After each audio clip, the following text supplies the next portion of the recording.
Napkin dispose மிஷினிலிருந்து வந்த புகையினால் பதறியடித்து கைக்குழந்தைகளுடன் வெளியே ஓடி வந்த தாய்மார்கள். தீப்பிடித்தது என்பது பொருளியே. அரசு கல்லூரி முதல்வர் சுகந்தி ராஜகுமாரி. திண்டுக்கல் அரசு மருத்துவக் கல்லூரி மருத்துவமனையில் உள்ள ஒருங்கிணைந்த மகப்பேறு மற்றும் பச்சிள குழந்தை தீவிர சிகிச்சை மைய கட்டிடத்தில் முதல் மாடியில் திடீரென புகை மூட்டம் ஏற்பட்டதால் அங்கு சிகிச்சையில் இருந்த பெண்கள் பிறந்த குழந்தைகளுடன் கீழே ஓடி வந்தனர். அங்கு பணியில் இருந்த மருத்துவமனை ஊழியர்கள் முதல் மாடியில் வைக்கப்பட்ட நாப்கின் டிஸ்போசல் இயந்திரத்திலிருந்து புகை வந்ததாக தெரிவித்தனர். மேலும் உடனடியாக அந்த நாப்கின் மிஷினை அப்புறப்படுத்தினர். இந்நிலையில் கட்டிடத்தின் வெளியே 50க்கும் மேற்பட்ட தாய்மார்கள் தங்கள் குழந்தைகளுடன் நின்றனர்.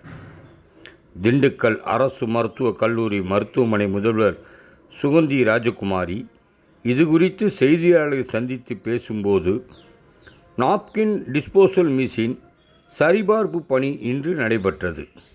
அப்போது ஏற்பட்ட புகையை தவறாக எண்ணி புரளியை ஏற்படுத்தியதன் காரணம்தான் குழந்தைகளுடன் அனைவரும் கீழே ஓடி வந்தனர்.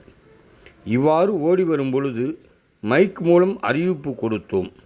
இருந்ததும் யாரும் அதை கவனிக்கவில்லை. தற்போது அனைவரையும் மீண்டும் மருத்துவமனைக்கு அழைத்து வந்துள்ளோம். கீழே ஓடியதில் யாருக்கும் எந்த பாதிப்பும் ஏற்படவில்லை. பயன்படுத்திய நாப்கின் போடுவதற்கான பக்கெட் வைத்திருந்தோம்.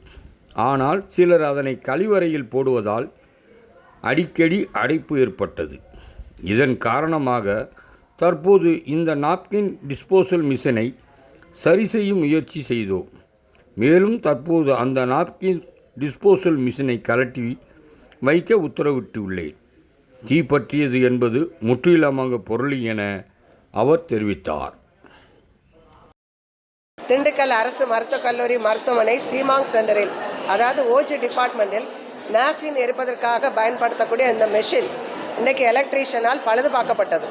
அந்த செக் பண்ணுறதுக்காக ஒரு நாப்கினை உள்ளே கொடுத்து அவர் அதை பேன் பண்ணும்போது அந்த புகை லீக் ஆகாமல் சைடில் வந்தனால அதை செக் பண்ணிட்டு இருந்தார். அதை யாரோ பார்த்து தவறுதலாக உள்ள ஃபயர் ஆக்சிடென்ட் என்று புரளியே கிளப்பி விட்டார்கள். இதே பார்த்து பணி முடிந்து வீட்டுக்கு செல்லக்கூடிய நர்சிங் காலேஜ் ஸ்டூடெண்ட்ஸ் அவசரமாக படிகளில் செல்லும்போது மற்றவர்களும் பார்த்து ஏதோ அங்கே ஃபயர் ஆக்சிடென்ட் சொல்லி புரளியை கிளப்பி விட்டார்கள். அவ்வளோதான்.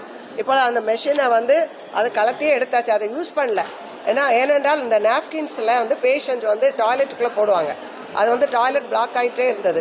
அதற்கென ஒதுக்கப்பட்ட பக்கெட் வச்சுருக்கோம் ஒவ்வொரு டாய்லெட்லேயும். அதுலேயும் போடுவதில்லை. அதனால் இந்த மெஷினை யூஸ் பண்ணலாமா என்னென்றால் இன்றைக்கி செக் பண்ணணும்.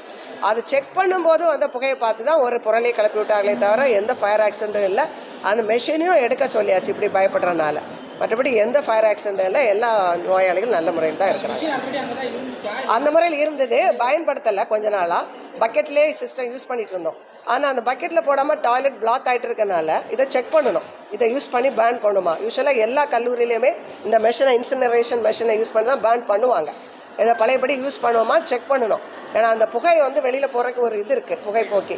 அதில் லீக் இருக்கனால தான் செக் பண்ணிகிட்டு இருந்தோம். அதை செக் பண்ணவே விடலை எங்களை.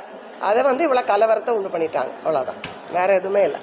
இப்போ மெஷின் எல்லோரும் வந்துட்டாங்க. எல்லாருமே பார்த்துட்டாங்களே. நீங்கள் தான் பார்க்குறீங்களே எல்லா ஃப்ளோரும். எங்கேயும் எந்த ஃபயர் ஆக்சிடென்ட்டும் இல்லை. ரூமர் தான் இந்த மெஷின். ஒன்றுமே கிடையாது. அது ஒரு பயந்து ஒரு ஆள் ஏதோ ஃபயர் ஆக்சிடென்ட் சொன்னோன்னா அப்படி பயப்படுறது தான். அவ்வளோதான். ஒரு ஆள் ஓடுறத பார்த்து எல்லோரும் ஓடுறது.